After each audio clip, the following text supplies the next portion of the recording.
গত নির্বাচনী প্রচারণায় যুবকরা হাত ধরে শক্ত করে ঝাঁকুনি দিয়ে একটা কথা বলতো, হাদি ভাইয়ের বিচার করবেন কিনা।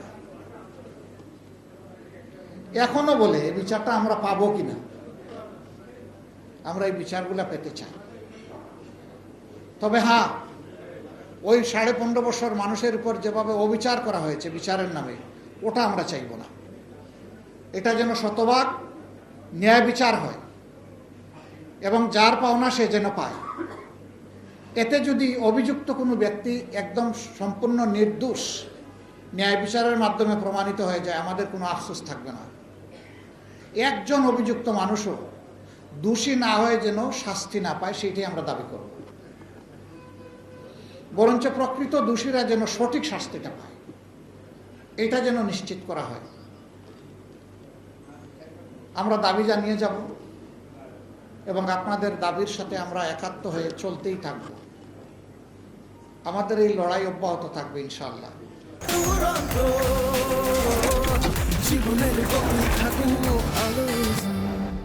আল্লাহ রাব্বুল আলামিন এমন একটা দেশ, একটা জাতি আমাদেরকে দান করুন যেখানে আর প্রতিহিংসার রাজনীতি চলবে না, মিথ্যাচারিতা ধোঁকাবাজি রাজনীতির নামে আর ব্যবসা হয়ে দাঁড়াবে না, যেখানে রাজনীতি ব্যবসার পণ্য হবে না, যেখানে জনগণ আর কারো দাসের মানসিক দাসে পরিণত হবে না, যেখানে সত্যিকার অর্থে স্বাধীন বাংলাদেশের নাগরিকরা স্বাধীন নাগরিক হিসাবে মর্যাদার সাথে বসবাস করে পরিচয় দিবে, আমি বাংলাদেশ এবং এটি আমার বাংলাদেশ। এই দেশটাই আমরা চাচ্ছি। আল্লাহ তাআলা এমন একটি সুন্দর দেশ আমাদেরকে গড়ার জন্য তৌফিক দিন। আমাদের অঙ্গীকার স্পষ্ট, এই জাতির জন্যে ন্যায়ের পক্ষে, অন্যায়ের বিরুদ্ধে আমাদের লড়াই অব্যাহত থাকবে। অন্যায় অসত্যের পরাজয়, তার ধ্বংসস্তূপ, তার স্কেলিটনের উপর ন্যায় এবং সত্য প্রতিষ্ঠিত না হওয়া পর্যন্ত একটি ন্যায়ভিত্তিক, সমতাভিত্তিক সমাজ, মানবিক সমাজ প্রতিষ্ঠিত না হওয়া পর্যন্ত আমাদের লড়াই অব্যাহত থাকবে। আমাদের সামনে কোনো দল নাই, ধর্ম নাই। আমাদের সামনে আছে এক টুকরা বাংলাদেশ, আর আছে 18 কোটি মানুষ।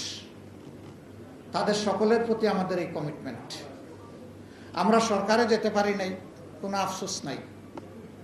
আমরা বিরোধী দলের থেকেও জনগণের অধিকারের জন্য লড়াই অব্যাহত রাখবো ইনশাআল্লাহ। সরকারের সঙ্গত, ইতিবাচক, জনকল্যাণে নেওয়া প্রত্যেকটি সিদ্ধান্ত এবং কাজের আমরা সমর্থক হব, সঙ্গী হব, সহযোগী হব, সহযোদ্ধা হব। কিন্তু আমরা যদি দেখি সেই পুরানা কায়দায় কালো আইন বলবৎ রেখে অথবা নতুন নতুন কালো আইন তৈরি করে জাতিকে আবার নিগৃহীত করার দিকে যাওয়া হচ্ছে, তাহলে আমরা ঘরে বাইরে গর্জন করব। ঘর সংসদ, বাইরে রাজপথ, এবং আমরা এই দেশের মানুষের সাথে একাকার হয়েই করব। এই যে আমার সামনে একজন নিপীড়িত সাংবাদিক বসে আছে, এরকম আরো অনেকেই আছেন সে আমলের সাক্ষী, যাদের অপরাধ ছিল, তাদের কণ্ঠ আর কলম ন্যায়ের পক্ষে ছিল। এটা বরদাস্ত করা হয়নি। তোষণ চাওয়া হয়েছে, তোষণ করা হোক, সব কিছুতে বাহবা বাহবা, আলবত আলবত বলা হোক।